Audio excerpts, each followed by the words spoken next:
Imam Ibn Khaldun, he says, وَأَمَّا عِلْمُ اللُّغَةِ فَهُوَ مَعْرِفَةُ أَفْرَادِ الْكَلِمِ وَكَيْفِيَةِ أَوْضَاعِهَا. As for the science of language, it is the knowledge of individual words and how they are structured and applied. So, علم اللغة, even if we look at the ayah where Allah Azza wa Jal says, وَعَلَّمَ آدَمَ الْأَسْمَاءَ كُلَّهَا. After He has mentioned that He has created Adam, then He taught Adam how to speak. So Allah Azza wa Jal says, وَعَلَّمَ آدَمَ الْأَسْمَاءَ كُلَّهَا.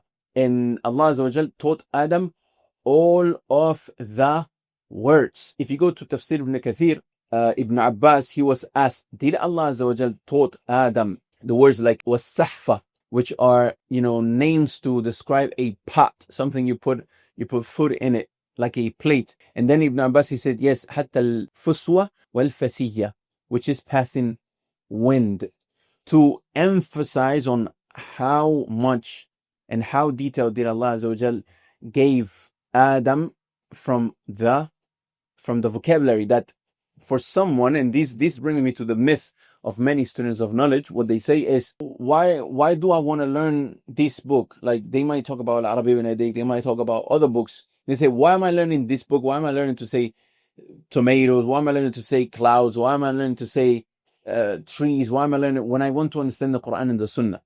And this is one of the biggest problems of, I know it all type of students, because, I know a few fatawiyat and I have memorized a few ahadith and I've memorized a couple of juz from the Quran, so I know what I need.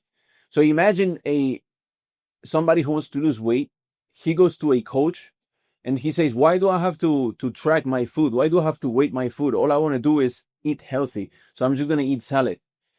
So is you going to the expert and telling him, no, I know what I need, even though you don't even have experience in it. So here, Ibn Khaldun, he says that al-lugha is knowing afrad al-kalima, knowing vocabulary, afrad al-kalim, wa kayfiyat awda'iha, and how to put them together to make sense of it.